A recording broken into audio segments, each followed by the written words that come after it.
The South African Human Rights Commission has slammed a racist pit bull rant. This is a voice recording by a white woman. The voice note was leaked from a WhatsApp group titled Pitbull Be My Voice. The Gauteng EFF says it's appalled by what has happened and it's now seeking to open a criminal case. For more on the story, we're joined by the Gauteng EFF media spokesperson, Dumisani Baleni. Dumisani, good evening to you. Thanks for your time. I think outraged is how I would describe the reaction of the party, much like many South Africans when they heard that voice note. Yes, good evening, Sis Kefi and everyone. As the EFF were really outraged. We understanding where the country is coming from and the fact that we are still trying to, as a country, process the whole process of reconciliation and stuff like that. And we still,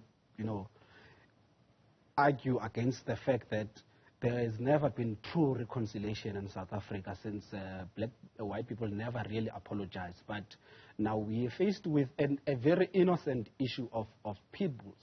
And the fact that these are animals that are not well socialized, and it looks like it's in their DNA that they can't be socialized. And it's an outcry by the whole society that we need either, we're not saying kill all of them, we're just saying either you hand them over to the SPCA, since really there is an issue of pit bulls killing people in the society. But then you get a response from the white community, a very racist response. It goes to show that white people have not really apologized for apartheid, for colonialism, and they still have not even moved on from the apartheid, and that's what makes us. I don't know if it's really fair to say that it's a response from the white community.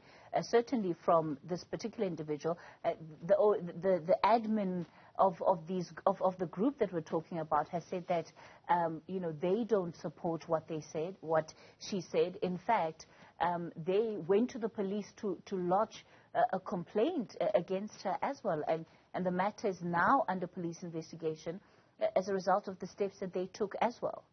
Okay, cool. It's fine if you are saying it's not white people. But one thing we need to warn people against is that one white person's wishes might become reality in South Africa, and we've seen this. This is a historical fact.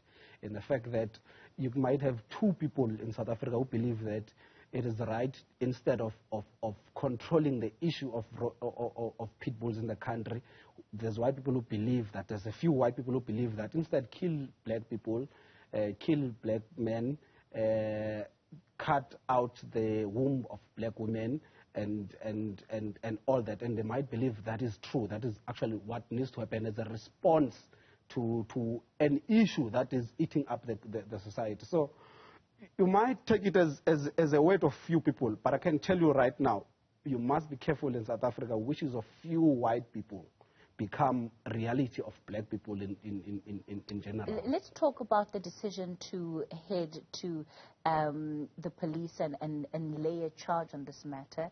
We know that the Human Rights Commission is actually investigating it as well. I'm just finding out right now that the South African Human Rights Commission is investigating it. Mm-hmm. Surprisingly, I mean, 2 weeks back, or a week ago, they didn't even say they're investigating the commander-in-chief of the EFF on hate speech. They just went out on media. They said he must retract without even affording him a chance to respond. But this time around, we're told that there is an investigation and stuff like that. But it's fine, all well and good. But we opened a case, and we found out by the time we arrived in Benon that already other concerned black people have already opened cases, and we are often understanding that Belinda has been arrested, and they are now looking for a steelsmith, the two ladies that participated in the hate speech, in the attack of the dignity of black people, and in the incitement of violence. Mm-hmm. So is that what the police told you, that they had arrested her, taken her into custody? Yes, they've arrested Belinda, and they are looking for the second lady. All right, let's leave it there for tonight. Dumisani Baleni, spokesperson for the EFF in Gauteng, and as you can hear, they then plan on continuing to pursue that issue alongside many other groups who are rightfully outraged by what they've heard.